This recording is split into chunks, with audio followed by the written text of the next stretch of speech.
Good morning MCL. नमस्कार दोस्तों, मैं मंगेश शेलार आपका होस्ट आज के इस एमसीएल ट्रेनिंग सेशन में आप सभी का तहे दिल से स्वागत करता हूं और आशा करता हूं कि आप सभी स्वस्थ और मस्त हैं। दोस्तों, 10 सितंबर 2021 को हमने बायोफ्यूल मंथ की समाप्ति की। 15 सितंबर को कुछ महत्वपूर्ण घोषणाएं हुई और इसके बाद पिछले शुक्रवार हमने सीखा एग्जीक्यूशन एग्जीक्यूशन एग्जीक्यूशन, जिसके बाद अब भारत के 142 तालुकाओं में प्रोजेक्ट के निर्माण का कार्यारंभ हो चुका है। दोस्तों, अब हमारे खेत खलिहानों में तैयार हुए बायोमास से हम गैस की निर्मित करेंगे और सिर्फ हमारे गली कूचे में, हमारे तालुका में, हमारे राज्य में नहीं बल्कि अंतरराष्ट्रीय स्तर पर हम इसे बेचेंगे। जी हाँ दोस्तों, हम अंतरराष्ट्रीय व्यापार करेंगे और यही है आज का विषय, इंडियाज फॉरेन ट्रेड, भारत का अंतरराष्ट्रीय व्यापार। दोस्तों, तैयार हो जाइए इस दमदार पावर पैक्ड ऐसे इस टॉपिक के लिए। लेकिन इसके पहले हम आज के इस वेबिनार के बारे में कुछ महत्वपूर्ण बातें जानेंगे। दोस्तों, यह वेबिनार एक टेलीविजन प्रसारण की तरह है जिसमें आप सभी मुझे देख और सुन सकते हैं, लेकिन मैं आपको देख नहीं सकता। आप सभी एंटरप्रेन्योर से मेरी यह दरख्वास्त है कि कृपया अपना अपना इंटरनेट कनेक्शन चेक कर लें। अपने साथ एक नोटपैड, पेन और पानी की बोतल रखें। ध्यान रखिए, आज के इस एमसीएल ट्रेनिंग सेशन में जो भी महत्वपूर्ण बातें बताई जाएगी कृपया इसे नोट कर लीजिएगा। दोस्तों, अगर इंटरनेट कनेक्शन या और किसी वजह से आपका यह सेशन मिस होता है तो आपको परेशान होने की कोई जरूरत नहीं है। इस प्रोग्राम के खत्म होते ही इसकी ऑडियो और वीडियो फाइल शेयर की जाएगी। आप सभी अपने अपने फ्रंट एंड कोऑर्डिनेटर से कांटेक्ट करके इस फाइल को हासिल कर सकते हैं। और एक महत्वपूर्ण बात दोस्तों, चैट बॉक्स में एक लिंक शेयर की गई है, कृपया इसे क्लिक करके आप अपना फीडबैक हमें भेज दीजिए। याद रखिए, आपका फीडबैक हमारे लिए बहुत ही महत्वपूर्ण है। तो चलिए इसी के साथ अब शुरुआत करते हैं एमबी वीडियो के साथ।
अब मैं आप सभी के सामने एमसीएल का विजन, मिशन और कोर वैल्यूज पढ़ूंगा। आप सभी से नम्र निवेदन है कि कृपया आप इसे मेरे साथ पढ़िए, जिसके लिए आप सभी के सामने एक स्क्रीन शेयर की जाएगी। तो चलिए पढ़ते हैं एमसीएल के लिए शपथ। मैं Mangesh Shelar Meera clean fuels limited का सदस्य हूं और अपने पूरे होशो हवास में हमारे संगठन के मिशन और विजन को हासिल करने में इसे सफलता दिलाने की शपथ लेता हूं। मैं एमसीएल के प्रत्येक सदस्य के साथ अपने परिवार के सदस्य की तरह व्यवहार करूंगा और एमसीएल में कभी भी किसी भी सदस्य के साथ उसकी जाति, धर्म, नस्ल, लिंग, संप्रदाय, बोली, शैली, मत और सामाजिक, आर्थिक तथा सांस्कृतिक अक्षमता के आधार पर भेदभाव नहीं करूंगा। मैं संगठन के मिशन को हासिल करने के लिए कड़ी मेहनत करूंगा और अपने संगठन को समृद्ध बनाऊंगा। मैं वादा करता हूं कि संगठन की संस्कृति की रक्षा करने के लिए सभी कर्तव्यों एवं जिम्मेदारियों को पूरी अखंडता, योग्यता और समर्पण के साथ पूरा करूंगा। मैं हमेशा एमसीएल के प्रमुख मूल्यों, नीति संहिता और आचार संहिता का पालन करूंगा और उसके खिलाफ किसी भी तरह के गलत आचरण के लिए हर कार्रवाई के लिए तैयार रहूंगा। मैं न्यायोचित आदेशों का पूरी ईमानदारी के साथ पालन करने और काम में किसी भी तरह की चुनौती का सामना करने के लिए तैयार रहने का वादा करता हूं। एमसीएल विजन 2030 तक भारत को ईंधन के क्षेत्र में आत्मनिर्भर बनाना। लक्ष्य, एमसीएल एक ऐसी मूल्य श्रृंखला विकसित करने के लिए प्रतिबद्ध है जो ऊर्जा, पर्यावरण और आम लोगों को सशक्त बनाने के लिए समर्पित है। बुनियादी मूल्य, नवाचार, कुछ नया करना है तो पुराने तौर तरीकों से काम करना बंद करें। पर्यावरणवाद, अगर पर्यावरणवाद के हित में सोचना कोई सिद्धांत है तो इससे बेहतर सिद्धांत दूसरा नहीं हो सकता। देशभक्ति, यह केवल भावना की बात नहीं बल्कि अपने देशवासियों की सेवा करने की योग्यता की बात है। नैतिक आचार संहिता, निष्ठा, हम अपने व्यवसाय में निष्पक्ष, ईमानदार, पारदर्शी रहेंगे और हम केवल सही काम करेंगे, भले ही कोई भी आसपास न हो। जिम्मेदारी, हमें जो काम सौंपा गया है उसके लिए हम 100% उत्तरदायी होंगे। साथ ही हम अपने ग्राहक, कर्मचारी, सदस्य, पूर्तिकार और समुदाय सहित सभी हितधारकों के प्रति उत्तरदायी होंगे। अनुराग, हम हर कार्य को मन लगाकर पूरे ध्यान के साथ करेंगे ताकि हमारे उत्पादन, हमारे नवीनीकरण, हमारे परिचालन और व्यवसाय के काम में सबसे ऊंचा मानदंड और गुणवत्ता का पालन हो सके। आदर, अपने सभी हितधारकों के प्रति हम हमेशा विनम्र और भरोसेमंद बने रहेंगे ताकि अपने हर चरण में अपनी प्रगति कर सके। मानवता, हम अपने व्यवहार से यह दिखलाएंगे कि हमारा एक ही धर्म है, मानवता की सेवा। आचार संहिता, हमारे एमसीएल के मिशन को हासिल करने के लिए एमसीएल से जुड़े हर व्यक्ति को आजीवन इस आचार संहिता का पालन और प्रचार करना चाहिए। गोपनीयता अनुरक्षण, एमसीएल आपको बहुमूल्य जानकारी सिखाती है और बांटती है। उस गोपनीय जानकारियों को अपने परिवार के सदस्यों और करीबी दोस्तों सहित किसी भी व्यक्ति को नहीं बताना चाहिए। आपको जो डिजाइन, ड्राइंग और दस्तावेज बताए और दिए गए हैं उन्हें किसी भी व्यक्ति के साथ बांटने के लिए ईमेल न करें और ना ही इसकी फोटोकॉपी तैयार करें। जितनी जल्दी हो सके घमंड करना छोड़ दे, हमेशा शांत, विनम्र और सभ्य बने रहे। आलोचना, बुराई और परिवाद करना बंद कर दे। एमसीएल समुदाय में किसी भी व्यक्ति के बारे में बुरी बात न करे। एमसीएल के हितधारकों के बीच हर तरह के आर्थिक व्यवहार को लेकर हमेशा पारदर्शी बने रहे। याद रखें कि हमेशा धनराशि आपके द्वारा किए गए कष्ट की प्रतिफल होगी। किसी भी प्रकार के प्रतिस्पर्धी कारोबार, एमएलएम, धर्म या राजनीति को बढ़ावा देने वाली बातों की हमारे समुदाय में बिल्कुल भी अनुमति नहीं है। समय निष्ठा सफलता की कुंजी है। एमसीएल समुदाय द्वारा बुलाई गई हर बैठक के लिए सभी को समय पर उपस्थित रहना चाहिए। ज्येष्ठ और वरिष्ठ जनों के लिए आज्ञाकारी रहे। समुदाय के साथी सदस्यों, कनिष्ठों और महिलाओं की सुरक्षा करें। आपके साथ हर व्यक्ति को सुरक्षित महसूस होना चाहिए। वास्तविक और निष्ठावान प्रशंसा करें। हमेशा अपने आसपास के लोगों को उनके सकारात्मक गुणों की अन्वेषणा के माध्यम से प्रेरित करें और उन गुणों के बारे में सार्वजनिक रूप से प्रचार करें। समुदाय के साथी सदस्यों पर नजर रखें। यदि आपको कोई सदस्य नियमों का उल्लंघन करता हुआ नजर आता है तो कृपया इसे लिखित रूप से प्रशासन की जानकारी में लाने से न हिचकिचाए। उल्लंघन करने वालों को सख्ती से दंडित, निलंबित, निष्कासित किया जाएगा। तो चलिए दोस्तों, अब हम आगे बढ़ते हैं हमारे आज के थॉट ऑफ द डे यानी कि आज के सुविचार के साथ। और आज का सुविचार है trade is a social act. जी हाँ दोस्तों, trade is a social act, जिसका मतलब है व्यापार यह एक सामाजिक कार्य है। जी हाँ दोस्तों, और मुझे बेहद खुशी है कि हमारे एमसीएल फैमिली में ऐसे लीडर्स मौजूद है जो अपनी खुशी से पहले दूसरों की खुशी का, दूसरों की ख्वाहिशों का ख्याल रखते हैं। और ऐसे ऐसे ही एक लीडर को आज मुझे इस मंच पर आमंत्रित करते हुए बेहद खुशी हो रही है, जिनके जीवन का मकसद ही है किसानों की खुशहाली, और उसे हासिल करने के लिए उन्होंने प्रोजेक्ट सहस्त्रम का सपना देखा और उसे साबित करने के लिए उन्होंने दिन रात मेहनत की है। वो खुद काफी अच्छे थिंकर है और उससे बेहतर काबिल वो एक एग्जीक्यूटर भी है। जी हाँ दोस्तों, सबसे बड़ी बात, वो एक अच्छे स्पीकर भी है। अपने उत्तम वक्तृत्व से उन्होंने लोगों के दिलों में अपना विशेष स्थान प्राप्त कर लिया है। तो चलिए तैयार हो जाइए, आमंत्रित करते हैं एक दमदार स्पीकर, काबिल executor, executive director of MCL, miss Prachi Dhole.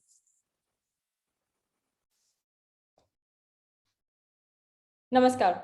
MCL परिवार में एक बार फिर से मैं आप सबका स्वागत करती हूँ और चलिए बढ़ते आज के वेबिनार सेशन की ओर।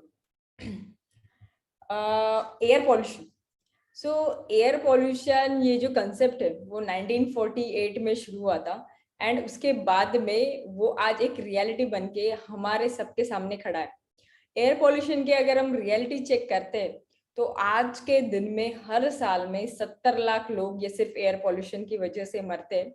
और अगर भारत की बात करते हैं तो हर अपने 23 सेकंड के बाद में एक इंसान एयर पॉल्यूशन से भारत में जो है उसकी डेथ होती है। अभी ये एयर पोल्यूशन चेक करने के लिए एक स्विस ऑर्गेनाइजेशन है जिसका नाम है IQ एयर। वो हर साल 106 कंट्रीज के सैंपल कलेक्ट करके पूरे दुनिया में एयर का क्वालिटी स्टैंडर्ड क्या है ये चेक करती है। और लास्ट साल में उसका जो रिपोर्ट सामने आया उसमें जो दुनिया की सबसे पॉल्यूटेड सिटीज है, 30 टॉप 30 सिटीज उन्होंने दिया है, उसमें से 22 सिटीज जो है वो भारत की है। और इसके बाद जो उन्होंने नंबर 1 जो एक लिस्ट रहता है जिसमें polluted capital of different countries, तो उसमें भी नंबर 1 पॉल्यूटेड कैपिटल यानी जो राजधानी पूरे दुनिया में सबसे ज्यादा पॉल्यूटेड है उसमें दिल्ली का नंबर आता है। और ये दिल्ली का नंबर आज नहीं, लगातार 3 साल से दिल्ली पूरे दुनिया में कैपिटल वाइज सबसे ज्यादा पॉल्यूटेड सिटी है।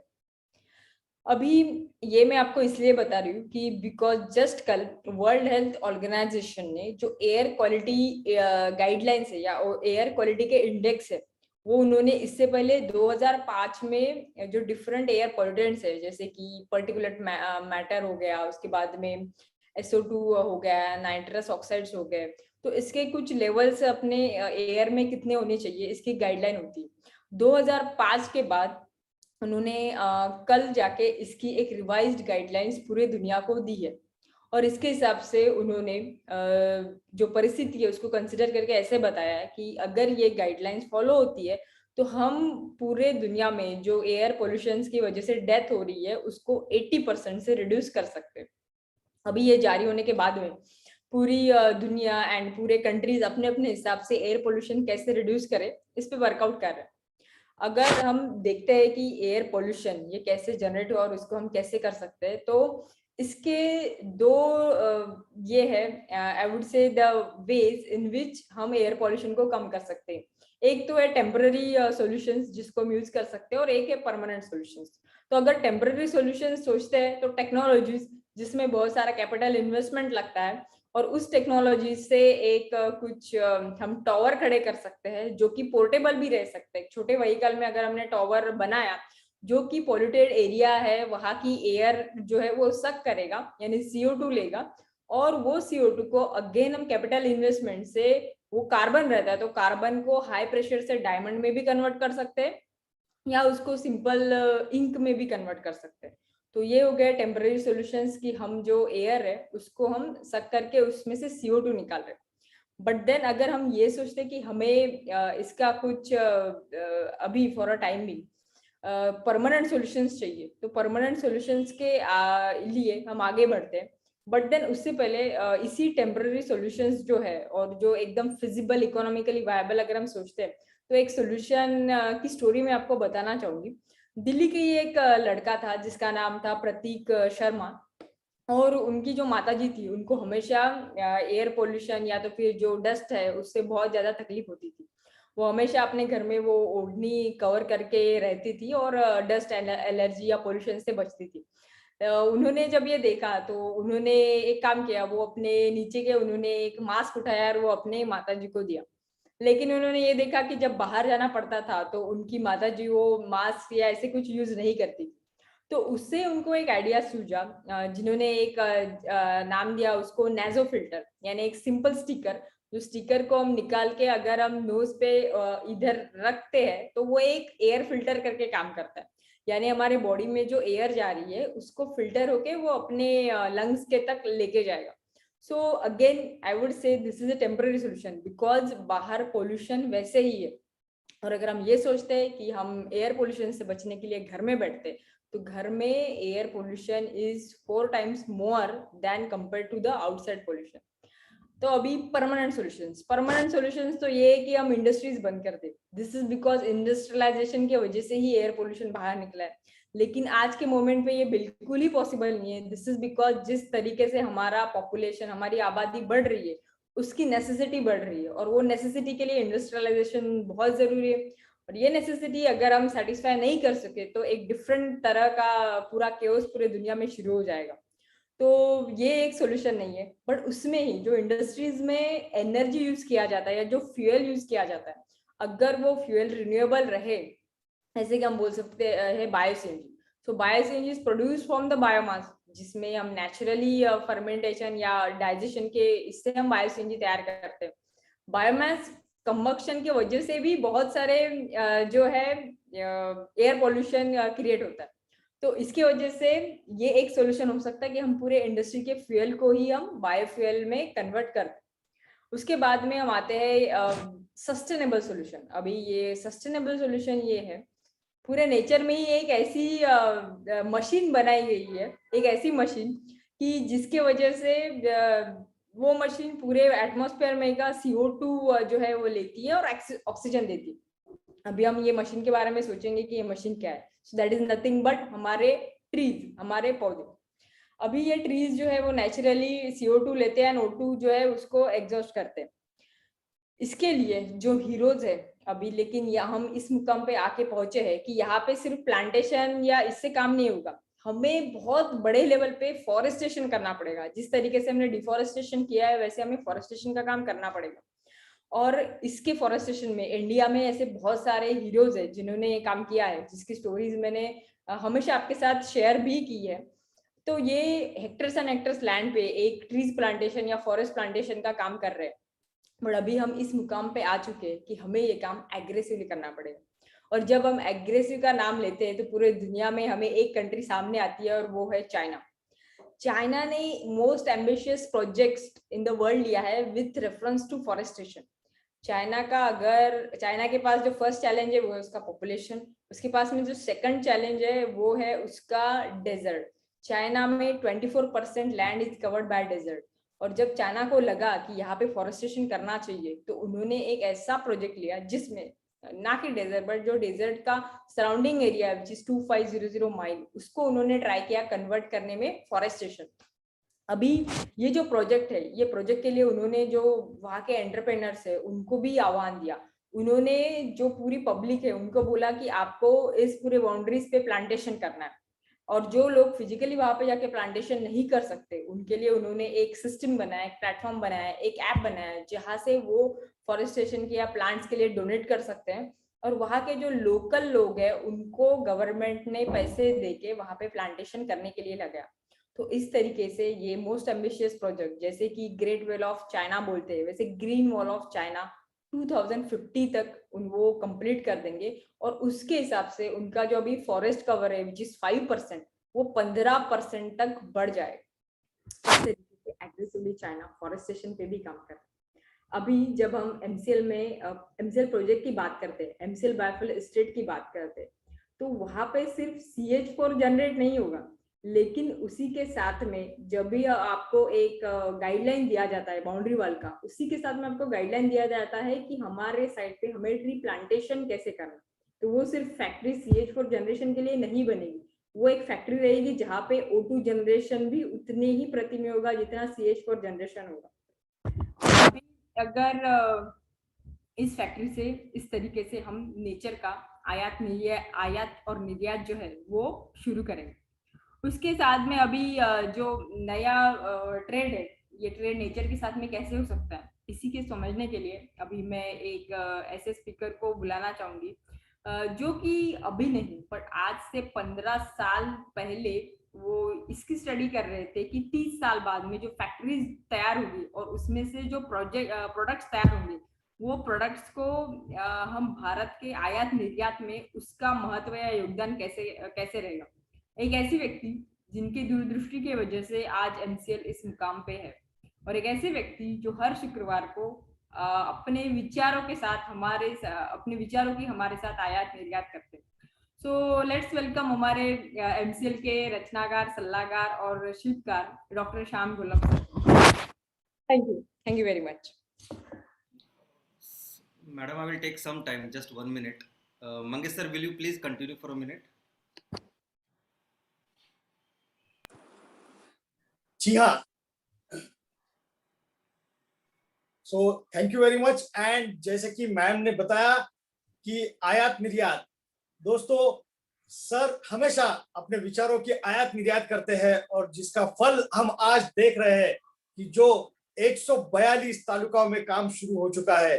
दोस्तों हमारे एंटरप्रेन्योर्स को तैयार करने के लिए दिन रात जो सोचते हैं और नई नई चीजों को हमारे सामने रखते हैं डॉक्टर श्याम सर, और आज हम देख रहे हैं कि जिसकी बदौलत आज सभी एंटरप्रेन्योर्स पूरी तरह से तैयार हो चुके हैं, न कि सिर्फ एग्जीक्यूट करने के लिए बल्कि अपनी तरफ से लोगों को, समाज को, अपने देश को कंट्रीब्यूट करने के लिए। So that is really wonderful. दोस्तों आज पूरी दुनिया में MCL का नाम हो चुका है। सारे लोग अब MCL का लोहा मानने लगे हैं। आप सभी लोगों की कारणवश आज हम सभी को काफी अच्छा रिस्पांस भी आ रहा है। दोस्तों गांव में, हर तालुका में, हर जिले में, हर राज्य में अब MCL फैल चुका है, जिसका कारण है बस आप लोगों ने जिस प्रकार से MCL के ऊपर भरोसा रखा है, और हर बार जब भी सर हमेशा हमें जो कुछ भी सिखाते हैं उसे आप पूरे दिल से इसे एग्जीक्यूट करने में जुट जाते हैं, वो काबिल तारीफ है। दोस्तों थैंक यू वेरी मच। आप सभी का ये विश्वास सार्थ है और इसीलिए अब हम इसका आगे का रूप जो है वो जानने वाले हैं, और वो है अंतरराष्ट्रीय व्यापार। जी हाँ दोस्तों, हमें अपने इस व्यापार को इस देश से बाहर लेकर जाना है, जो सपना श्याम सर ने देखा है, जो कि हमारे किसान को राजा बनाने का। उसे अगर राजा बनाना होगा तो हमें अंतरराष्ट्रीय स्तर पर जाना ही होगा। हमें अंतरराष्ट्रीय स्तर पर हमारे बिजनेस को लेकर जाने के बाद ही हम हमारे किसानों को एक नया प्लेटफॉर्म दे सकते हैं, और जिसके तहत हम किसानों को फिर से एक बार राजा बनाएंगे और हमारे देश को सुजलाम और सुफलाम बनाएंगे, और जिसमें सबसे बड़ा महत्वपूर्ण योगदान होगा आप सभी लोगों का, जो हर शुक्रवार यहाँ पर आते हैं और नई नई चीजों को सीखते हैं। याद रखिए कि आपकी ये सीख ही है जिसके वजह से हम आज लोगों का विश्वास संपादन कर चुके हैं। तो इट इज रियली वंडरफुल। आप लोगों के साथ काम करते हुए बेहद खुशी होती है। तो दोस्तों इसी प्रकार बने रहिए और नई नई चीजों को इस प्रकार सीखते रहिए। कहते हैं don't just learn the tricks of the trade, learn the trade. जी हाँ दोस्तों, सिर्फ बिजनेस करने के जो नुस्खे होते हैं वो सीख कर कुछ नहीं होने वाला है। हमें एक्चुअल बिजनेस क्या होता है वो सीखना बहुत जरूरी है। आज हम में से कई लोग ऐसे हैं जो फर्स्ट जनरेशन एंटरप्रेन्योर है, लेकिन फिर भी उनका अगर जज्बा हम देखें तो उसे काबिल तारीफ है। आज हमारे बीच ऐसे भी लोग हैं जिन्होंने अपनी पूरी उम्र बाकायदा कई ऐसे काम करते हुए बिताई है, जिसके तहत सोशली वो काफी अच्छे कनेक्टेड है, और तभी ऐसे भी कुछ लोग हैं जिन्होंने शायद अपने करियर की शुरुआत की है, लेकिन इन दोनों का मकसद एक ही है। मकसद है हमारे किसान की खुशहाली, हमारे देश की तरक्की, हमारे देश को सुजलाम सुफलाम बनाना है। और इसीलिए आप सभी लोगों का जो कंट्रीब्यूशन है वो बहुत ही महत्वपूर्ण है। तो दोस्तों, इसी प्रकार बने रहिए, लगे रहिए, और जल्द ही हम आज के इस विषय की ओर बढ़ेंगे, जब डॉक्टर श्याम सर हमें बताएंगे कि हम किस प्रकार हमारे इस बिजनेस को अंतरराष्ट्रीय स्तर पर लेकर जा सकते हैं। तो तैयार हो जाइए, हम आगे बढ़ रहे हैं हमारे इस व्यापार को, हमारे इस बिजनेस को अंतरराष्ट्रीय लेवल पर लेकर जाने के लिए जो आगे की चीजें सीखेंगे हमारे डॉक्टर श्याम सर की तरफ से। तो दोस्तों, आप लोगों को ये बात बता दूं कि अगर ऐसा कहते हैं कि जिन लोगों को दुनिया बेवकूफ मानती है, वो लोग जब अपना करियर बनाने पर आ जाते हैं तो वो करियर नहीं, सीधा इतिहास बना देते हैं। जी हाँ, सीधा इतिहास बना देते हैं। करियर उनके लिए फिर बहुत ही छोटी सी चीज होती है। दोस्तों, जिस प्रकार हमने जब इस कार्यक्रम की शुरुआत की थी, जब हमने एमसीएल लोगों तक लेकर जाने की शुरुआत की थी, तब लोगों ने भी शायद हमें ही पागल ही कहा था। और उसके बाद हम डटे रहे, लोगों को जाकर मिलते रहे, अपनी बात उन्हें बताते रहे, अपना काम हम बखूबी निभाते रहे। और आज हम ये कह सकते हैं कि अब हमें करियर की कोई चिंता नहीं, क्योंकि अब हम इतिहास बनाने जा रहे हैं, और इसके साक्षी आप सभी लोग हैं। आज लगभग 20 लाख, जी हाँ दोस्तों, लगभग 20 लाख स्टेक होल्डर्स, जैसे कि प्राची मैडम हमेशा कहती है कि ये हमारे मेंबर्स नहीं, ये हमारे भागधारक नहीं, ये हमारे मेंबर्स है, ये हमारे फैमिली मेंबर्स है, स्टेक होल्डर्स है। जो 20 लाख लोगों ने हम पर विश्वास रखा है, उन 20 लाख लोगों का विश्वास हम अब सार्थ करने जा रहे हैं। तो दोस्तों, तैयार हो जाइए, हम शुरू कर रहे हैं एक नया मूवमेंट अंतरराष्ट्रीय व्यापार का। तो चलिए फिर से एक बार सुनते हैं ये अंतरराष्ट्रीय व्यापार क्या है, एक ऐसे व्यक्तिमत्व से जिन्होंने अपने आयुष्य के 2 दशक लगा दिए हैं इस सपने को साकार करने में। तो जोरदार तालियों के साथ स्वागत कीजिए। आपके सामने आ रहे हैं हमारे एमसीएल के रचनाकार, शिल्पकार, सलाहकार doctor Shyam Kholap sir. Thank you very much Mangesh sir, and I am extremely sorry दोस्तों कि मैं आज आपको टाइम पे ज्वाइन नहीं कर पाया। कुछ तकनीकी प्रॉब्लम था जिसकी वजह से मैं ये कर नहीं पाया। आई एम एक्सट्रीमली सॉरी। तो नमस्कार, और मैं एक बार फिर से आपका इस ट्रेनिंग सेशन में स्वागत करता हूँ। मैं आशा करता हूँ कि आप सभी लोग स्वस्थ हैं और आप अपने साथ अपने परिवार का, यानी घर का परिवार और एमसीएल परिवार दोनों का ख्याल रख रहे हैं। मैं ये भी उम्मीद करता हूँ कि आप सभी लोग 1 घंटा बहुत अच्छी एक्सरसाइज कर रहे हो, अपने हार्ट, अपने लंग को मजबूत कर रहे हो और अपनी इम्यूनिटी को बढ़ा रहे हो। तो चलिए शुरुआत करते हैं आज के इस टॉपिक के साथ। दोस्तों, आज का जो टॉपिक है, आज का टॉपिक है India foreign trade. Trade, next slide please. Trade यानी 2 चीजों के बीच में व्यापार, 2 वस्तुओं के बीच में व्यापार। अभी ये व्यापार की शुरुआत कैसे हुई अगर आप जानेंगे तो लगभग 6 करोड़ साल पहले इस पृथ्वी के ऊपर मानव, मनुष्य की उत्पत्ति हुई। 6 करोड़ साल से के बाद वो सिर्फ बाकी के पशु जैसे, बाकी के एनिमल जैसे वो अपने शिकार के लिए यहां वहां ढूंढता था। लेकिन उसके बाद एक वजह जिसकी वजह से वो एक जगह बैठ के बस्ती करने लगा, वो वजह थी एग्रीकल्चर, वो वजह थी कृषि। जिस दिन उसने एक खोज की कि मैं यहां जमीन से अपने खाने के लिए तैयार कर सकता हूं, वो वहां जाके एक बार परमानेंटली रहने लगा। जैसे ज्यादा से ज्यादा लोग रहने लगे, वैसे उस चीज को वो गांव में तब्दील हो गई। आप देखेंगे कि पूरी दुनिया में कहीं भी जहां संस्कृति का, मानवी जो सोसाइटी है उसका जो जन्म हुआ है, वो वैसी जगह पे हुआ है जहां कृषि, जहां खेती बहुत अच्छी होती थी। और जैसे ये गांव शुरू हो गए, बाद में लोगों की जरूरतें बढ़ गई, लोगों को वस्त्र, अनेक बाकी की चीजें लगने लगी। तो वही गांव के कुछ लोग, फिर कुछ लोग लकड़ी की चीजें बनाने लगे, कुछ लोग लोहे की चीजें बनाने लगे, कुछ वस्त्र बनाने लगे, कुछ चप्पलें बनाने लगे, और कुछ लोग अपने सर्विसेज देते थे। अभी सर्विस यानी क्या, सेवा यानी क्या? तो कुछ लोग ऐसे थे जो हकीम वैद्य बन गए, कुछ लोग ऐसे थे जो अध्यापन करने लगे, और यही सब लोग अपने आपस में ये प्रोडक्ट, ये वस्तु, या ये जो उनकी सेवा है, वो आपस में लेन देन करने लगे।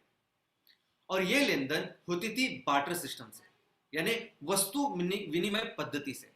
दोस्तों उस टाइम पे और काफी सालों तक हमारे यहाँ ये चलन, और पूरी दुनिया में ये चलन नहीं था। धीरे धीरे ये गांव बढ़ने लगे, एक गांव का रूपांतर शहरों में होने लगा, शहरों का राज्यों में होने लगा। ये व्यापार दो शहरों के बीच में, दो राज्यों के बीच में हो गए, और ये आगे बढ़ के ये राज्य फिर अपने राष्ट्र, नेशंस बने, और दो नेशन, दो राष्ट्रों के बीच में भी ये व्यापार शुरुआत हुई, और इसी को हम कहते हैं अंतरराष्ट्रीय व्यापार। लेकिन दोस्तों बहुत साल तक, काफी साल तक ये सभी प्रकार के जो व्यापार थे वो बार्टर सिस्टम से, यानी वस्तु विनिमय के सिस्टम से हुआ करते थे। सिर्फ हाल ही में कुछ सालों तक ये अभी चलन के स्वरूप में आते हैं। Next slide please. तो ये जो अंतरराष्ट्रीय व्यापार है, दो देशों के बीच व्यापार है, वो पॉजिटिव हो सकता है या नेगेटिव हो सकता है। पॉजिटिव यानी क्या कि दोस्तों जो चीज हम अपने देश से दूसरी जगह भेजते हैं उसको हम निर्यात कहते हैं, एक्सपोर्ट कहते हैं, और जो चीज हम लोग बाहर से अपने देश में लाते हैं उसको हम आयात कहते हैं, इंपोर्ट कहते हैं। अगर हमारा एक्सपोर्ट, ऐसा समझे कि एक्सपोर्ट 100 रुपए का है और बाहर से चीज हम लोगों ने जो लाई है वो 80 रुपए की है, तो 20 रुपए अपने बचते हैं, 20 रुपए अपना प्रॉफिट होता है, उसे कहते हैं पॉजिटिव ट्रेड। लेकिन ऐसी चीज जहां, ऐसा व्यापार की जहां हम लोग 100 रुपए की चीज बाहर दे रहे हैं और 120 रुपए की चीज बाहर से हम लोग मंगा रहे हैं, तो उसे निगेटिव व्यापार ऐसा कहा जाता है, कि जिसमें 20 रुपए हमारे ज्यादा हमें देने पड़ते हैं। Next please. लेकिन दोस्तों क्या ये पूरी दुनिया की आबादी, ये दुनिया की संस्कृति, ये जब से है, ये ऐसा कहा जाता है कि 40,000 साल से मानव ने अपनी संस्कृति, अपनी सभ्यता की शुरुआत की है। ये 40,000 सालों का अगर आप देखोगे, फॉरगेट, 40,000 साल की बात नहीं करते। आज हम लोग कब कहा है, हम है 2021 में, 2021 साल है, तो कहीं ना कहीं एक से शुरुआत हुई होगी। आज हम 21वीं सदी में है, तो कहीं ना कहीं ये 2000 साल और आगे 21वां सेंचुरी चालू है। तो इन सारे सालों में सिर्फ उसकी बात करते हैं, बीसी की बात नहीं करते, बिफोर क्राइस्ट की बात नहीं करते। ये 2000 सालों में 80%, 80% ऑफ द टाइम पूरी दुनिया में सबसे ज्यादा अंतरराष्ट्रीय व्यापार करने वाला अगर कोई देश था तो वो था भारत। दोस्तों 2000 सालों में से 1600 साल हम लोग पूरी दुनिया के महान ऐसी अर्थव्यवस्था थे, सबसे बड़ा बिजनेस हम लोग ही करते थे। दोस्तों नेक्स्ट स्लाइड प्लीज। हम जिस तरह का व्यापार कर रहे थे, नेक्स्ट स्लाइड प्लीज। हमारी पूरी जीडीपी यानी ग्रॉस डोमेस्टिक प्रोडक्ट, जीडीपी यानी क्या, तो किसी भी, जैसे हम लोग एक दूसरे को पूछते हैं कि तेरी इनकम क्या है, कितने आप लोग कमाते हैं, वैसे भी किसी भी देश की जीडीपी यानी उस देश में जो वस्तु तैयार होती है, जो सेवाएं तैयार होती है, उसका एकत्रित मूल्य करके होता है जीडीपी। यानी एक देश में एक देश कितना कमा रहा है, ये कैसे हम लोग देखेंगे, तो उस देश में क्या क्या उसकी निर्मित हो रही है, वस्तुओं की निर्मित हो रही है, सेवा की निर्मित हो रही है, और उसका एकत्रित, उसका वैल्यू क्या है, उसका मूल्य क्या है, उसको कहते हैं जीडीपी। हर देश की अपनी अपनी जीडीपी है, पूरी दुनिया की अपनी एक जीडीपी है। लेकिन क्या आपको अंदाजा है, इस पूरी दुनिया की जीडीपी में 35 से 40% जीडीपी सिर्फ भारत की थी। भारत इतना प्रभावशाली था, इतना बिजनेस में बहुत आगे था कि आज की तारीख में मैं आपको एग्जांपल भी नहीं दे सकता। क्या एग्जांपल दूं मैं, यानी ऐसा भी मैं नहीं कह सकता कि उन दिनों भारत, उन दिनों का अमेरिका था, उन दिनों का जापान था। यानी आज अमेरिका और भारत में, जापान और भारत में जितना डिफरेंस है, वैसा डिफरेंस बाकी के देशों में था, ऐसा भी नहीं बोल सकता हूं मैं।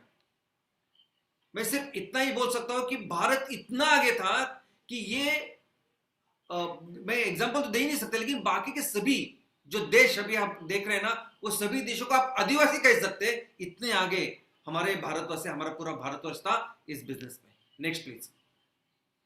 दोस्तों, इस देश में अभी क्यों हम लोगों ने इतनी बड़ी जीडीपी की, क्यों हमने इतना बड़ा बिजनेस किया, तो इसके कारण है। नंबर 1 कारण यह है कि हमें कुदरत ने इतना सब कुछ दिया है।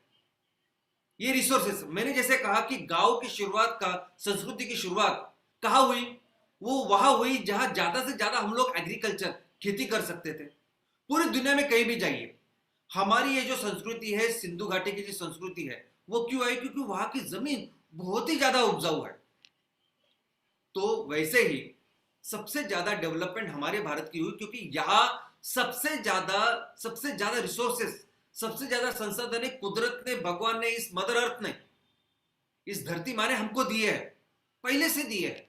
और आप अगर बोलते हैं कि भारत में इतनी सारी आबादी, तो आज नहीं है, पहले से है, इतना दिया है। लेकिन इतना ही नहीं, भारत में इतनी सारी संस्कृतियां, इतनी सारे नेचुरल रिसोर्सेस तो दिए हैं, लेकिन भारत में बहुत अच्छे ह्यूमन ब्रेन, बहुत अच्छे ह्यूमन पोटेंशियल भी बहुत जबरदस्त। और वो क्यों था? क्योंकि यहाँ की जो शिक्षण पद्धति थी, वो दुनिया की सबसे बेस्ट ऐसी शिक्षण पद्धति थी। यहाँ जो कल्चर, जो हम लोग कल्चर डेवलप करते थे, जो संस्कृति थी, जो पाठ, जो शिक्षा हम लोग बच्चों को, हमारे आगे आने वाली पीढ़ी को देते थे, वो दुनिया में वर्ल्ड क्लास थी। Next slide please. तो क्या आप जानते हैं कि दुनिया का पहला विश्वविद्यालय वो इस 2021 में नहीं, वो 700 साल पहले, उसके भी 700 बीसी में हमारे तक्षशिला में ये दुनिया का पहला विश्वविद्यालय था। और ऐसा विश्वविद्यालय जहां 10,500 लोग, 500 बच्चे या स्टूडेंट पढ़ा करते थे। ऑल ओवर द वर्ल्ड, पूरी दुनिया से लोग भारत में पढ़ाई करने के लिए आते थे। इसके बारे में तो आपको मालूम ही नहीं होगा। और वहां उन दिनों 60 अलग अलग सब्जेक्ट थे, विषय थे, कि जिसमें ये लोग पढ़ते थे। दोस्तों, नेक्स्ट स्लाइड प्लीज। हमारे यहाँ इतने यूनिवर्सिटीज थे, हमारे यहाँ इतने विश्वविद्यालय थे कि आप अंदाजा भी नहीं कर सकते। लेकिन क्या हुआ, मैं आपको बोलता हूं, जितने ज्यादा हमारे देश के ऊपर आक्रमण हुए, जितने लोग बाहर से आ गए, इन्होंने पहला काम क्या किया कि जो हमारी ये संस्कृति थी, हमारी ये जो धरोहर थी, हमारा ये जो वैभव था, उसको पूरी तरह से उन्होंने नष्ट कर दिया। तक्षशिला में ये दुनिया के सबसे बड़ा जो विश्वविद्यालय था, इसको मोहम्मद तुगलक करके एक आक्रमण उन्होंने किया था। उन्होंने इसको, वहां एक ग्रंथालय था, बहुत बड़ा ग्रंथालय था, उसको जलाया। क्या आप जान सकते हैं, क्या सोच सकते हैं, लगभग 3 महीने तक वो ग्रंथालय जल रहा था। तो ये पूरी धरोहर, ये पूरी हमारे रिच हेरिटेज के बारे में जो लिखा था ना, वो पूरी तरह से बर्बाद हो गया, वो पूरी तरह से नष्ट किया इन लोगों ने। कोई भी ग्रंथ, कोई भी किताब, कुछ भी ऐसा बचा नहीं कि जहां हम क्या थे, कैसे थे, क्यों थे, ये लिखा हो। कोई भी अगर आप देखोगे तो आपको नहीं मिलेगा, क्योंकि सिर्फ इन्होंने नहीं, सबसे ज्यादा नुकसान तो अंग्रेजों ने किया। अंग्रेजों ने तो एक चीज नहीं छोड़ी। अंग्रेजों ने हमारे किले, इतने बड़े, इतने शानदार हमारे महल, किले, जो भी चीज उनको मिलती, उनको पूरी तरह से बर्बाद किया। ऐसी एक भी चीज उन्होंने छोड़ी नहीं। अगर आप सही तरह से जानना चाहते हैं कि हम लोग क्या थे, कैसी हमारी संस्कृति थी, कैसे हमारी अर्थव्यवस्था थी, आज हमें बहुत सारे बच्चों को लगता है ना कि मैं अमेरिका में इस यूनिवर्सिटी में जाऊं, यहां पढ़ूं, वहां पढ़ूं, इतने बड़े बड़े यूनिवर्सिटी में पढ़ूं, कुछ नहीं थे, कंपैरिजन ही नहीं हो सकता। ऐसे तरह के हमारे भारत के विश्वविद्यालय थे। और इसका दाखला, इसका प्रूफ मैं आपको देना चाहता हूं। उन दिनों कई सारे देशों के विद्वान पंडित भारत में आया करते थे, सिर्फ ये देखने के लिए भारत में आया करते थे, पढ़ने के लिए भारत में आया करते थे, ये व्यापार सीखने के लिए। और उन्होंने कुछ लिख के रखा है। सबसे ज्यादा लोग चाइना से आए। चाइना के कई सारे पंडितों ने, विद्वानों ने भारत के बारे में लिख के रखा है। अगर आप वो पढ़ोगे तो आपको पता चलेगा भारत क्या था। रोमन के कितने सारे विद्वान यहाँ के गए, उन्होंने लिख के रखा है। अगर वो आप पढ़ोगे तो आपको पता चलेगा। क्या आपको पता है कि रोमन जो संस्कृति है, रोमन के जो अवशेष है, वो रोमन के बाहर कहां मिले? सिर्फ और सिर्फ भारत में। हमारे यहाँ साउथ में जो पौंडीचेरी है, पौंडीचेरी के बाजू में ये मिले हैं। यानी इतना वैभवशाली, इतना गौरवशाली अपना भारत था। Next please. और क्या हम ट्रेड करते थे, क्या किस चीज का हम लोग व्यापार करते थे? ये वो सभी चीज जो सिर्फ और सिर्फ कृषि से मिलती है। दोस्तों, इतने अमीर, इतने बिजनेस, इतना ज्यादा व्यापार क्यों किया हम लोगों ने इतनी सदियों तक? सिर्फ और सिर्फ खेती की वजह से। जो भी चीजें हम लोगों ने ली ना, वो खेती से ली। क्योंकि उन दिनों जो भी व्यापार होता था वो एक्चुअली दो चीज वस्तु है, दो चीजों में हम लोग डिवाइड कर सकते हैं, वर्गीकरण कर सकते हैं। एक तो मूलभूत चीजें जो खेती के साथ करते, और वो दूसरी एडवांस डेवलप्ड। लेकिन भारत ने कभी भी ये रॉ मटेरियल नहीं लोगों को भेजा। भारत ने इस एग्रीकल्चर से जो भी मटेरियल, जो भी उत्पादन होता था, उसके ऊपर प्रक्रिया करके मैन्युफैक्चर्ड गुड्स लोगों को भेजे। और इतना ही नहीं, मैन्युफैक्चर्ड गुड्स ही नहीं, तो भारत ने लोगों को अच्छे अच्छे इक्विपमेंट्स, इंजीनियरिंग गुड्स, ये सब उन दिनों भारत ने पूरी दुनिया को दिए हैं। Next please. दोस्तों, क्या आपको पता है कि भारत पूरी दुनिया को ये सभी चीजें देता था, और भारत सिर्फ लग्जरी आइटम्स इंपोर्ट करता था। ये सोना, चांदी, हीरे जवाहर, ये यही सब भारत मंगाता था। कुछ जरूरत नहीं थी भारत को किसी भी चीज की दूसरी जगह से मिलने की। और अगर आपको लगता है कि सिर्फ हम और गेहूं और चावल बेचते, तो ऐसा नहीं। Manufacture 40% of the manufacturing of the world was India. Next. दोस्तों, हमें सिर्फ आपने पढ़ा होगा कि एक्सपोर्ट के प्रोडक्ट्स ये सिर्फ मसाले होते थे या बाकी कुछ होता, ऐसा नहीं था। नेक्स्ट। अगर आप देखोगे तो हमारे जो चीजें हम लोगों ने दी, हम लोगों ने भेजी, उस दुनिया के जो भी जरूरतें थी, वो सभी जरूरतें भारत अकेला पूरा करता था। इतना पूरा करता था कि उन दिनों का, अगर आपने सुना होगा तो रोमन साम्राज्य था, चाइना का साम्राज्य था। रोमन साम्राज्य यानी आज का यूरोप, आज का इटली, फ्रांस, इंग्लैंड, स्विट्जरलैंड, ये सब कुछ मिलके वो रोमन साम्राज्य था। आप पढ़िए जरा। और इस रोमन साम्राज्य का जो राजा था, उसको वहां के लोग, वहां के जो एडवाइजर होते हैं, जो सल्लाहकार होते हैं राजा के, वो बोलने लगे कि आप भारत के साथ अगर हम लोग इसी तरह व्यापार करेंगे तो हम लोग कंगाल हो जाएंगे, क्योंकि रोमन हमें सिर्फ सोना बेचती थी। और ये लिखित में है, ये मैं कुछ मनगढ़ंत नहीं बोल रहा हूं। लिखित में उन्होंने लिख के रखा है कि इस तरह से भारत का व्यापार था। इस तरह से भारत के व्यापारी पूरी दुनिया में फैले थे कि आज भी अगर आप देखोगे तो कई जगह पे आपको मंदिर, आपको बुद्धिस्ट की मूर्तियां नजर आएगी। क्यों? वो धर्म का प्रसार वगैरह करने कुछ नहीं गए थे, वो एक्चुअली बिजनेस करते थे। और काफी अच्छा, आप कहीं जगह जाएंगे तो आपको पता चलेगा। लेकिन अनफॉर्चुनेटली ये हमारे देश में ये लोगों ने इसको रखा नहीं। Next please. हम एग्रीकल्चर की भी बात करें तो उन दिनों के एग्रीकल्चर में सबसे सर्वश्रेष्ठ एग्रीकल्चर हमारे यहाँ थे। उस एग्रीकल्चर को खेती करने के लिए जो इक्विपमेंट लगते थे, जो उपकरण लगते थे, जो मशीनरीज लगती थी, वो मशीनरी सिर्फ भारत ने डेवलप की थी। ऐसा समझे कि हम यहाँ पूरे मशीनरीज लेके खेती करते थे, और वहां कहीं तो यूरोप में बहुत पहले जैसे हम लोग अभी पिछड़े लोग करते हैं ना, वैसे खेती होती थी। Next please. तो हमारा एग्रीकल्चर बहुत ही ज्यादा प्रॉस्परस और डेवलप था। ऐसी एक भी चीज नहीं थी भारत को जो लगती थी कि जिसके लिए भारत दूसरे किसी देश के ऊपर निर्भर हो। ऐसी कोई भी चीज नहीं थी कि जहां अंतरराष्ट्रीय व्यापार में भारत उस चीज को बाहर से मंगाए। इसलिए भारत ने पूरे ये 80% ऑफ द टाइम, पूरी सदियों में सिर्फ और सिर्फ सोना मंगाया। ये सोना और लग्जरी आइटम्स मंगाए, और हमारा देश सुजलाम सुफलाम था।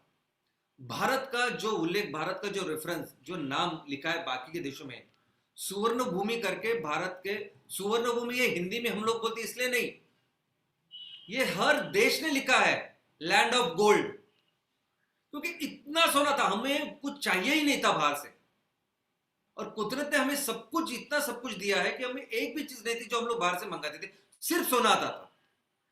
और सोने का धूर और सोने की चिड़िया आप जो बोलते हैं ना, वो आप जब पढ़ेंगे तो पता चलेगा कि ये एक्चुअली में ऐसा सब था। Next slide please. लेकिन दोस्तों ये सब चीजें बदल गई जब ये अंग्रेज आ गए। Next slide. अंग्रेज यानी कौन? अंग्रेज यानी एक कंपनी आई, एक प्राइवेट कंपनी, जिसका क्या फोकस था, जिसका एक ही एम था कि हमें बिजनेस बढ़ाना है, हमें अपनी कंपनी की मैन्युफैक्चरिंग बढ़ानी है, कंपनी की ग्रोथ करनी है, ज्यादा से ज्यादा माल तैयार करना है और बेचना है। तो एक कंपनी थी। और उन दिनों जैसा मैंने कहा कि पूरा भारत इतना बड़ा वैभवशाली था, तो सभी लोग आते थे, डच आते थे, पोर्चुगीज आते थे, ये आते थे, रोमन के लोग आते यहाँ बसते थे, सभी जगह अंग्रेज आ गए। अंग्रेजों ने अपने बिजनेस धंधा शुरू किया। Next slide please. लेकिन उन दिनों एक प्रॉब्लम था कि हमारे यहाँ पॉलिटिकल अनस्टेबिलिटी थी। हमारा पूरा देश ये छोटे छोटे राज्यों से भरा हुआ था और ये राज्य एक दूसरे के साथ लड़ते थे। तो ये अंग्रेजों ने हमेशा इसका फायदा लिया है।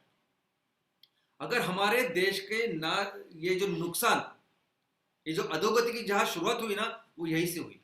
जब हम लोगों ने एक दूसरे के साथ झगड़ा किया ना, तीसरे ने किसी का उसका फायदा उठाया और हमारा नुकसान कर दिया। वैसे ही हुआ। अंग्रेज लोग एक राजा के पास गए, उसको बोले अरे तुझे उसके साथ तेरा झगड़ा है, तुझे उसका राज चाहिए, तो हम तेरा साथ देते हैं, ये हमारी पूरी जो सेना है ना वो आपके पास रखो, इस सेना का जो खर्चा वगैरह वो आप दे दो। लेकिन ठीक है, आपको वो खर्चा देने की भी जरूरत नहीं। आप क्या करिए कि ये जो आपकी सब खेती है ना, उस खेती का जो पूरा राइट्स है वो हमें दीजिए। हम लोग खेती करेंगे या जो लोग खेती कर रहे हैं उनसे हम लोग पैसे लेंगे, जो हम लोग अपना गुजारा करेंगे। और ऐसा करके जब राजा को लगा कि बस मुझे तो दूसरा राजा भी मिल रहा है और चलो ये ऐसा अपनी खेती के ऊपर हो रहा है, मुझे कुछ देने की जरूरत ही नहीं है, ऐसा करके करके करके करके करके इन अंग्रेजों ने पूरा देश को गुलाम बनाया। नेक्स्ट।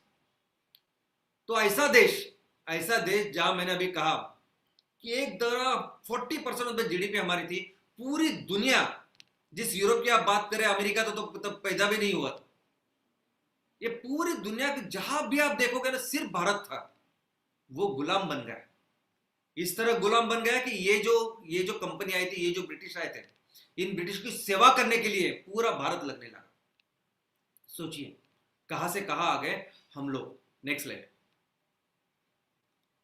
और इन्होंने क्या किया, अंग्रेजों ने पूरी तरह से यहाँ की जो अर्थव्यवस्था थी, जो खेती थी, जो एग्रीकल्चर था, उसको बर्बाद करके रख दिया। उन्होंने क्या तैयार किया, बस वही रॉ मटेरियल जो उनको चाहिए था वहां उनके फैक्ट्रियों में, उनके फैक्ट्री जो इंग्लैंड में थी, तो उन्होंने वही, तो फिर उनको कॉटन चाहिए तो वो उन्होंने किया, उनको इंडिगो डाई चाहिए थे वो किया, जो भी उनको लगता था वो किया। उन्होंने पोर्ट्स डेवलप किए।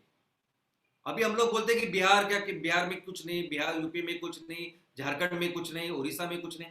अरे आप सोच नहीं सकते थे ऐसे विश्वविद्यालय इन राज्यों में थे। और तब ये जो हम लोग अभी मुंबई बोलते थे, ये तो एकदम छोटे छोटे बेट थे। इन्होंने अपने फायदे के लिए ये सब कुछ किया। अपने फायदे के लिए इन्होंने पूरी तरह से ये सब जो ये वैभवशाली जो श्रृंखला थी, ये जो धरोहर थी, ये पूरी तरह से बर्बाद कर दिया। और उन्होंने और एक चीज की, ताकि आपको समझे ना, ताकि किसी भी भारतीय को, इंडियन को, लोगों को समझे ना कि वो इतने वैभवशाली देश के वंशज है, इसलिए उन्होंने पूरा बर्बाद कर दिया।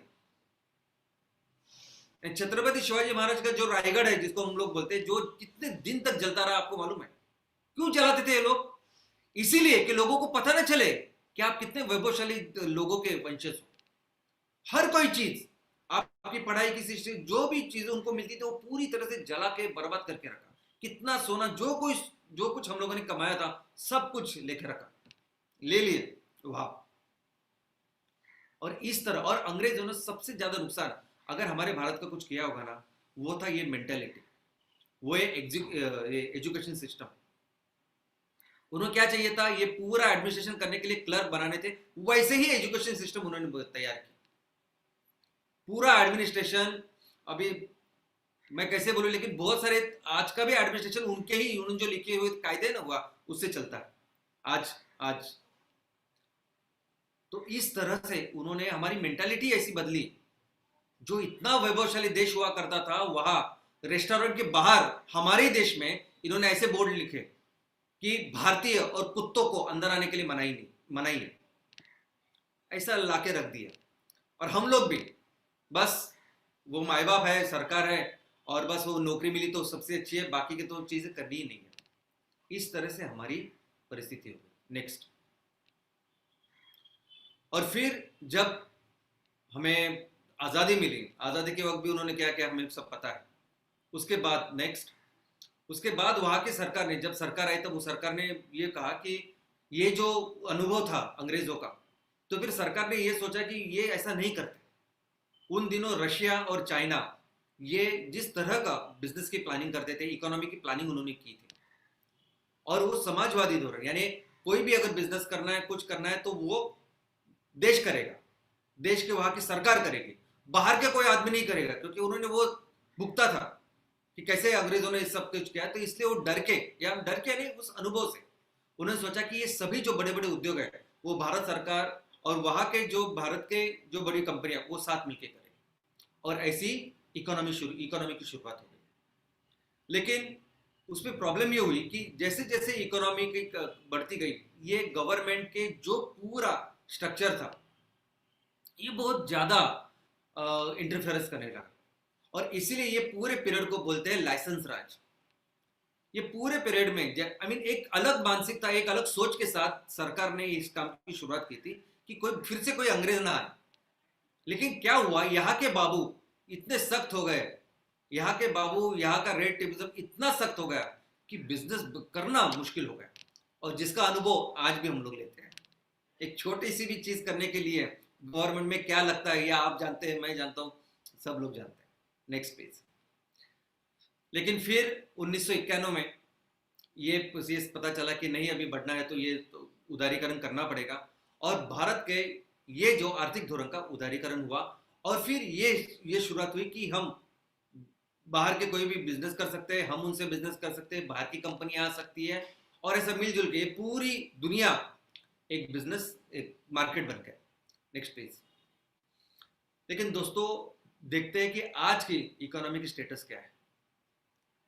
मैंने आपको बताया कि 80% ऑफ द टाइम हम लोग क्या थे, और मैंने वो 40,000 साल का कैलकुलेट नहीं किया, मैंने सिर्फ वो आगे के जो 2000 साल उसके बारे में बताया। लेकिन आज की स्थिति क्या मैं आपको दिखाना चाहता हूं। नेक्स्ट,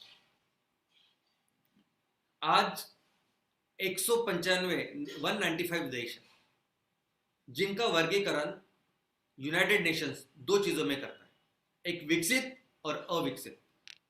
अभी अविकसित नहीं कहा जाता उन देशों को कहते हैं विकसनशील। हमारा भारत अभी विकसनशील ऐसे देशों में आता है, डेवलपिंग इकोनॉमी ऐसा हमें कहा जाता है। नेक्स्ट,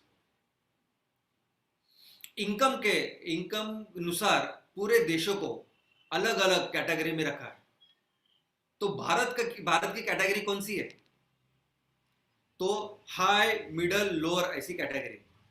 मिडल इनकम के सबसे लोअर यानी मिडल, लेकिन लोअर मिडल, तो मिडल में से भी सबसे नीचे ऐसी हमारी आज की इनकम की कैटेगरी है, ऐसे विश्व बैंक ऐसे कहता है। नेक्स्ट, हम पिछले साल 6वें स्थान पे थे, इस साल अभी 7वें स्थान पे है। जीडीपी को अगर हम लोग देखें तो पूरी दुनिया की सबसे बड़ी जो अर्थव्यवस्था है, सबसे बड़ा जीडीपी रहने वाला देश, इसकी कैटेगरी में इंटरनेशनल मॉनेटरी फंड आईएमएफ ने अभी एक अहवाल, अभी एक रिपोर्ट दिया है, उसके अनुसार हम लोग 7वें स्थान पे हैं। यानी जितना जीडीपी है पूरी दुनिया का, उसके अनुसार हम लोग 7वें स्थान के ऊपर। नेक्स्ट, और परचेसिंग पावर पैरिटी, जीडीपी देखा हम लोगों ने क्या होता है, तो ये परचेसिंग पावर पैरिटी यानी पीपीपी क्या है? तो दोस्तों परचेसिंग पावर पैरिटी यानी आपके यहाँ, आपके देश में लोगों की क्रय शक्ति कितनी है, आपके यहाँ के लोग कितना सामान खरीद सकते हैं, क्या प्रोडक्ट, क्या सेवा खरीद सकते हैं, उसके अनुसार आपका स्थान क्या है। तो हमारा स्थान उसके अनुसार तीसरा है पूरी दुनिया में, तीसरा में सब, क्योंकि इसका कारण है पॉपुलेशन।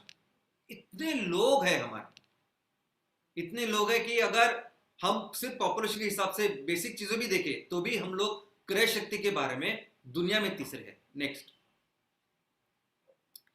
लेकिन यही अगर हम लोग पर कैपिटा निकालें, प्रति व्यक्ति अगर कितना इनकम हम लोग कमाते हैं, उसका अगर आप देखोगे तो पूरी दुनिया में 145th यानी 145 इतना नंबर, इतना रैंक आज के दिन में हमारा है। 195 देश है, उसमें 145 इतना ये क्रमांक है अपना। यानी प्रति व्यक्ति की इनकम कितनी है, तो हम लोग इतने पीछे हैं। जो देश पूरी दुनिया में राज करता था, आज उसका ये हाल है। नेक्स्ट। अगर क्रय शक्ति के बारे में यानी पूरा देश मिलकर कितना खरीद सकता है, ये तो हमने देखा है, ये तीसरा क्रमांक है। लेकिन एक आदमी, एक अकेली फैमिली कितना खरीद सकती है, उसका भी रैंक अगर हम लोग देखें तो हमारा नंबर है 122। नेक्स्ट। हमारा फॉरेन ट्रेड जब से हम लोग आजाद हुए तब से लेके आज तक, सिर्फ बीच में कुछ 5 साल छोड़े तो हमेशा ये निगेटिव ही रहा है। हमने हमेशा एक्सपोर्ट कम किया और इंपोर्ट ज्यादा किया है। अभी किस देशों में कितना इंपोर्ट करते हैं, कितना एक्सपोर्ट करते हैं, चाइना के साथ क्या है, अमेरिका के साथ क्या है, यूरोपियन कंट्रीज में क्या है, ये मैं डिटेल में नहीं जानना चाहता। मैं इतना सिर्फ ग्रॉसली ये नंबर्स आपको आइडियल आराम से मिले। एक इकोनॉमिक सर्वे ऑफ इंडिया करके भारत सरकार पब्लिकेशन करती है हर साल, इकोनॉमिक जो अपना साल है उसके बाद वो कर, तो आप अगर वो पढ़ेंगे तो आपको पूरे फिगर्स, पूरे नंबर्स मिलेंगे। लेकिन मैं आपको ये जानना चाहता हूं कि आज की तारीख में हम ज्यादा बाहर से मंगाते हैं और कम एक्सपोर्ट करते हैं। नेक्स्ट। इस साल का अगर आप फिगर देखेंगे तो हमारा एक्सपोर्ट जितना था वो 493 बिलियन का था, इंपोर्ट 505 बिलियन का था, और इन दोनों में जो ट्रेड डेफिसिट था, जो निगेटिव जो ट्रेड में मैंने बोला, वो था 12.74 बिलियन का। नेक्स्ट। लेकिन दोस्तों गौर करने वाली बात यह है कि आज जो भी हम लोग बाहर से मंगाते हैं, जितना भी पैसा हम लोग बाहर के लोगों को देते हैं बाहर का मंगाने के लिए, 30 से 30 भी नहीं, 32-33% से लेके 35% तक ये पैसे हम लोग सिर्फ और सिर्फ ऑयल एंड गैस मंगाने के लिए पे करते हैं। नेक्स्ट। अगर हम लोग 100 रुपए देते हैं तो वहां 100 रुपए से 30 से 35 रुपए हम लोग सिर्फ ये पेट्रोलियम के लिए देते हैं।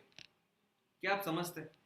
और ये पूरे जब से हम लोगों ने आजादी ली है तब से ये सब चल रहा है। दूसरे क्रमांक पे है जेम्स ज्वेलरी, यानी हीरे जवाहरात और ये सब कुछ। ये क्रूड हीरे और क्रूड जवाहरात आते हैं, और हमारे यहाँ बहुत अच्छी एक संस्कृति है कि हमारे यहाँ बहुत अच्छे कारीगर है, वो इसको बहुत अच्छी तरह से, अगर आप हीरा क्रूड आएगा और इसको बहुत अच्छा तराशेंगे, बहुत अच्छे उसको करेंगे, ऐसे अच्छे लोग अपने वो करके फिर हम लोग फिर से उसको एक्सपोर्ट करते हैं। बाकी मशीनरी, केमिकल, बाकी तो चीज है। लेकिन सोचिए कि एक इतना बड़ा डिफरेंस नहीं हमारे इंपोर्ट एक्सपोर्ट में। पेट्रोलियम का अगर एक भाग भी हम लोगों ने संभाल लिया तो हम लोग बस हमारी पूरी चीज बदल सकती है। नेक्स्ट। अगर आप एक्सपोर्ट में देखोगे तो नंबर 1 एक्सपोर्ट है पेट्रोलियम प्रोडक्ट।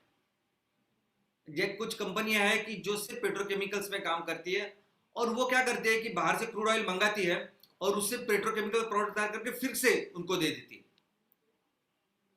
और ये वैसे एक एग्जांपल है रिलायंस का। रिलायंस की कंपनी अगर आपने देखी थी, रिलायंस का जो मेजर इतनी बड़ी जो रिफाइनरी, वो बेसिकली पेट्रोकेमिकल्स में एक्सपोर्ट करती है। तो वो लाके रिफाइन किया और वो प्रोडक्ट्स दे दिए। जेम ज्वेलरी में क्या, यानी रत्न और जवाहिरात में क्या किया, तो वो क्रूड लाए, उसको अच्छा ढांचा विचा, उसको अच्छा जो कुछ कलाकुसर उस पर की और लोगों को दिया। इस तरह से आज हमारा व्यापार चालू है। नेक्स्ट। ये मेजर पोर्ट्स है जिससे हम लोग एक्सपोर्ट इंपोर्ट करते हैं। नेक्स्ट। Crude oil. तो चलिए बात करते हैं कि क्या स्थिति है, क्या चीज है जो बदल सकती है इस हालत को। दोस्तों इस साल की फिगर, जो क्रूड ऑयल हम लोगों ने मंगाया वो लगभग 4,70,000 करोड़ का मंगाया। और जिस सीएनजी की हम लोग बात कर रहे हैं वो सीएनजी लगभग 60,000 करोड़ की हम लोगों ने इस साल मंगाई। तो लगभग 5,30,000 करोड़ हम लोगों ने बाहर के देशों को दिया, जो पूरा पैसा हम लोग अपने लोगों को, अपने किसानों को दे सकते हैं। अभी इट मेक्स एब्सोल्यूट सेंस ना। जिस एलएनजी यानी वही मीथेन जिसको हम लोग तैयार करने वाले, वो 100% हम लोग तैयार कर सकते हैं। और क्रूड ऑयल से जो भी प्रोडक्ट्स बनते हैं, जो भी प्रोडक्ट के एप्लीकेशन है, वो 100% रिप्लेस कर सकते हैं हम लोग अपने प्रोडक्ट के साथ। सोचिए क्या कर सकते हैं। Next, fertiliser. इस साल फर्टिलाइजर के लिए भारत ने 52,800 करोड़ रुपए पे किए। इस साल की फिगर है ये फर्टिलाइजर जो हम लोग हमारे किसानों को देते हैं या खेतों में इस्तेमाल करते हैं, और ये पूरा हम लोग तैयार कर सकते हैं। नेक्स्ट, और ये फास्ट मूविंग कंज्यूमर प्रोडक्ट, इसकी तो मैं बात ही नहीं करता। इसमें तो कितने सारे ऐसे प्रोडक्ट है ना कि जो बहुत सारा पैसा कमाते हैं, बहुत सारा वो जीडीपी में भी शामिल है, सब कुछ है, जो एक्चुअली उसका मुनाफा, उसका प्रॉफिट हमारे लोगों को नहीं आ रहा है, बाहर की कंपनी को जा रहा है। नेक्स्ट, तो अभी ये प्रॉब्लम्स देखिए, हमारा इतिहास हमने देखा, देखिए कैसे कैसे इसको बदले, कैसे हम फिर से हमारे उस तरह को जाए। चलो देखते हैं। नेक्स्ट, आप पहले तो आप याद रखिए, जिस नेचुरल रिसोर्सेज के बलबूते पर, जिस चीज के ऊपर हम दुनिया की सबसे बड़ी अर्थव्यवस्था थे, नंबर 1 देश थे, सोने की चिड़िया थे, स्वर्ण भूमि थे, वो सभी रिसोर्सेज, वो सभी चीजें आज भी अपने पास है। ये धरती माँ ने जो कुछ दिया है, कुदरत ने सब कुछ दिया, वो आज भी हमारे पास है, ये कहीं गया नहीं है।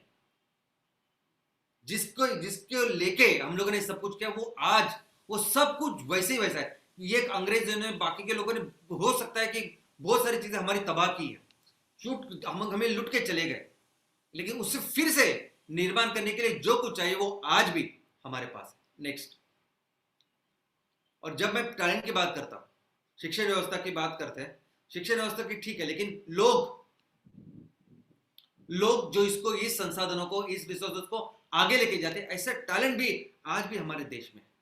अब मुझे बताइए, ये जो नंबर 1 देश है, पूरे नंबर 1 कंपनियां है पूरी दुनिया में, एप्पल, गूगल, ये सभी जो कंपनी आपको नजर आती है, ये सभी कंपनियां basically IT, information technology, software, उससे रिलेटेड है। और आपको पता है, सबको पता है कि दुनिया में आज भी आईटी में अगर नंबर 1 कुछ है तो वो है अपना देश। यहां तक के नासा में भी, सिर्फ आईटी की बात नहीं कर रहा हूं, नासा में भी, नासा आप समझते हो, अमेरिका की सबसे बड़ी सर्वोच्च वो स्पेस रिसर्च की संस्था, जो दुनिया में नंबर 1 है, उस संस्था में भी 60% जो साइंटिस्ट है वो आज भी इंडियन है। आप जहां भी जाओ वर्ल्ड में, साइंटिस्ट की कैटेगरी अगर देखोगे, एंटरप्रेन्योरशिप की कैटेगरी अगर देखोगे, उसमें भारत के लोग, हमारे सभी यंगस्टर बहुत ही आगे। नेक्स्ट,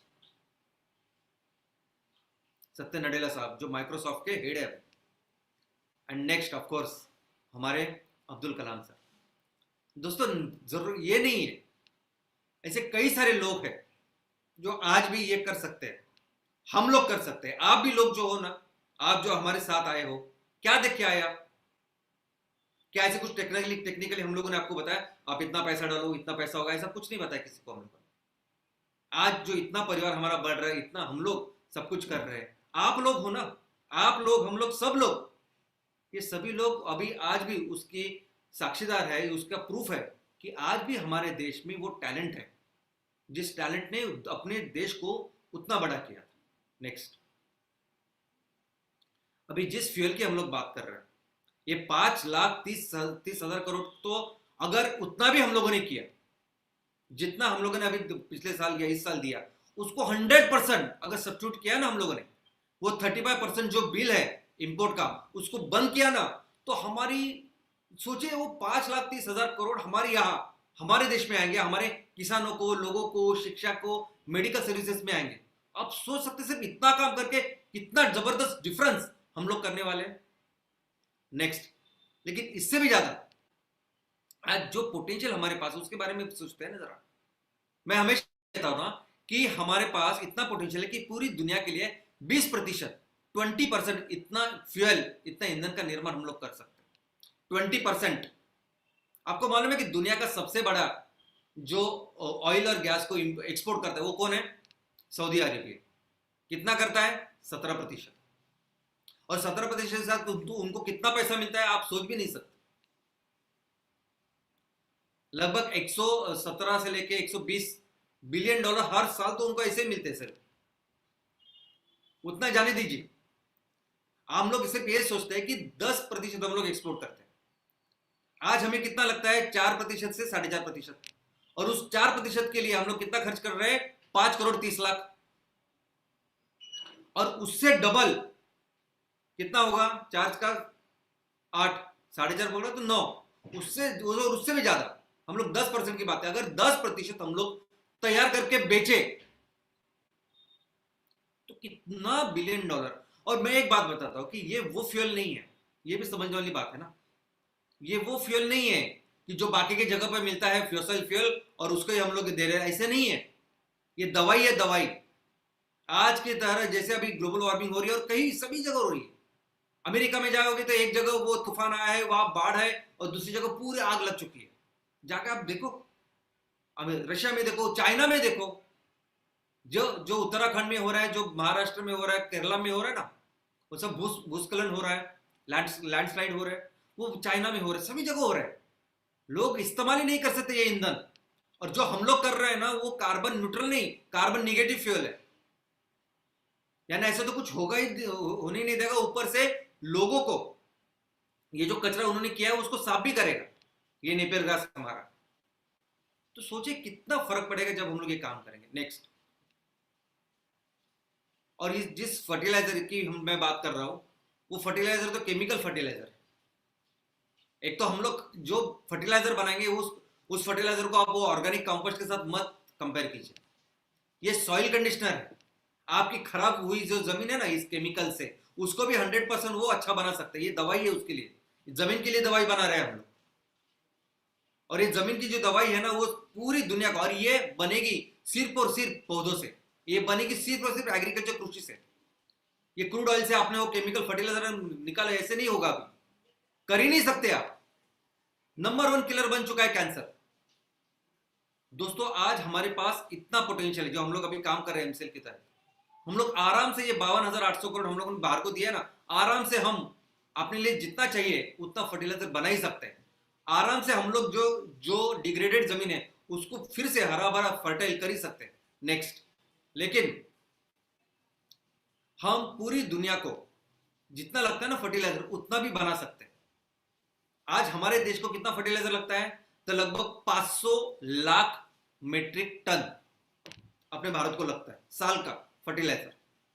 और पूरी दुनिया को कितना लगता है? लगभग 2500 लाख मेट्रिक टन इतना लगता है। जिस तरह से एमसीएल के मॉडल है, जिस तरह से आप काम कर रहे हैं, जिस तरह से किसान हमारे साथ है और वो रेडी है ये कॉन्ट्रैक्ट फार्मिंग के लिए, हम लोग पूरी दुनिया के लिए फर्टिलाइजर बना सकते हैं। और ये ऐसा नहीं है कि ईंधन जैसा कि ईंधन सब बाकी की जगह पे बहुत सस्ता है। फर्टिलाइजर बहुत अच्छे पैसे हमारे किसानों को दे सकता है। नेक्स्ट, पेट्रोकेमिकल के बिजनेसेस।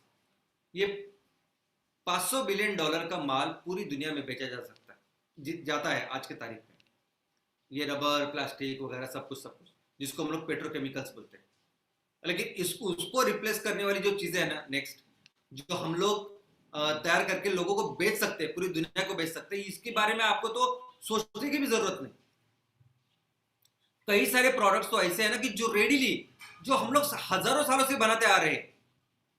कल ही मैडम ने, प्राची मैडम ने और लवे सर ने मुझे एक पिक्चर भेजा कि जर्मनी के लोगों ने बताया कि देखो हम लोग कैसे पत्तों से हम लोग प्लेट्स तैयार कर रहे हैं, पत्तों से प्लेट्स तैयार कर रहे हैं। अभी उसका पिक्चर मेरे पास नहीं है।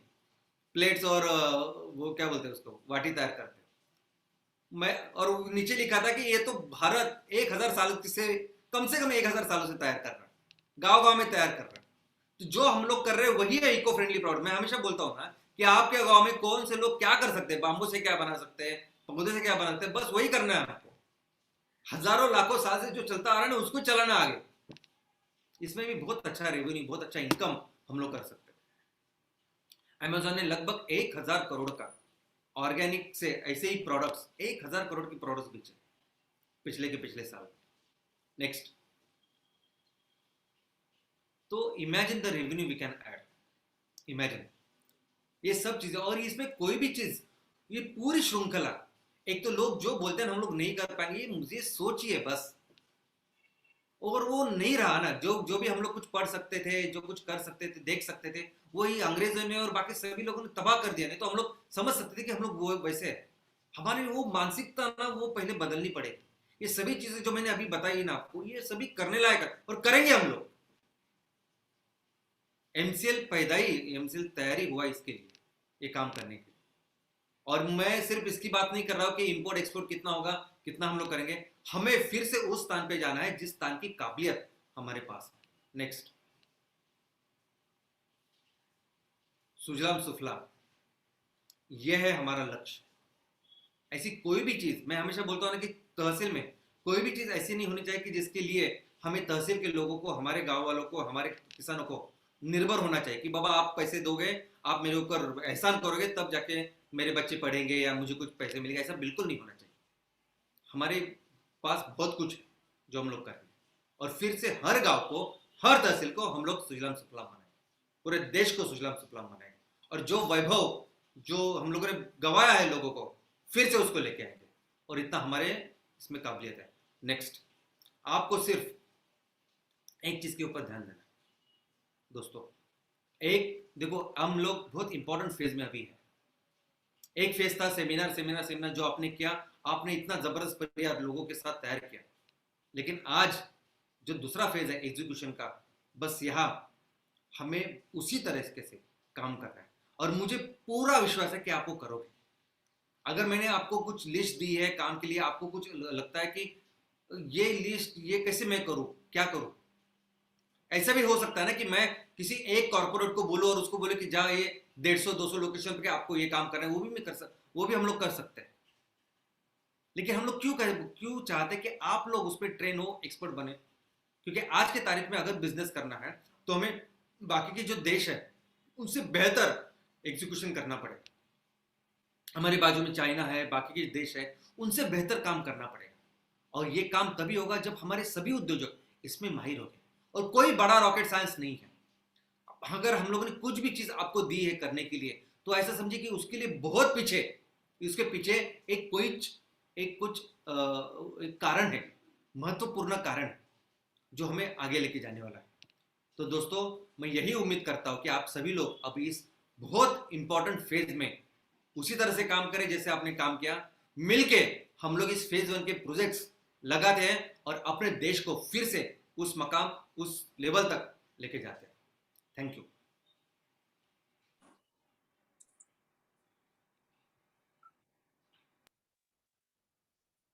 Thank you Shyam sir. And आज आप लोगों ने दोस्तों सीखा व्यापार मतलब क्या है, व्यापार मतलब वस्तु विनिमय, पॉजिटिव ट्रेड, निगेटिव ट्रेड क्या होता है, जीडीपी क्या होता है, कैसे भारत देश प्रगत था और सिर्फ वो था जिसकी वजह थी एग्रीकल्चर।